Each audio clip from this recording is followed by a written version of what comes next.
আমাদের দেশের কিছু চাটুকার ভয়ঙ্কর ব্যবসায়ী যারা মানুষের হক বুঝে না, সৌদি বলেন, দুবাই বলেন, ওমান বলেন, কাতার বলেন, ওরা রমাদান আসলে চেষ্টা করে দ্রব্য মূল্যের দাম কমিয়ে দিতে, যাতে করে মানুষ ভালোভাবে রোজা রাখতে পারে। আর আমাদের দেশে রমজানের প্রথম 10 দিন লেবুওয়ালা আর ক্ষীরাওয়ালার, ঠিক কিনা কথা জোরে বলেন। দ্বিতীয় 10 দিন কাপড়ওয়ালার, তৃতীয় 10 দিন গাড়িওয়ালার। সারা বছর চেয়ে থাকে যে সারা বছর হামাইন না, 1 মাস হামাইন। এই মেন্টালিটি পাল্টাতে হবে, এটাকে চেঞ্জ করতে হবে।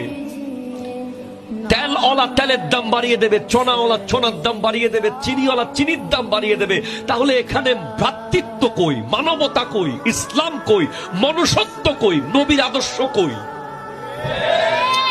ঠিক কিনা কথা বলেন? তাহলে রোজাটা কি রাখলেন আপনি? ভিডিওটি ভালো লাগলে অবশ্যই শেয়ার করে দেবেন, এন্ড থ্যাঙ্কস ফর ওয়াচিং।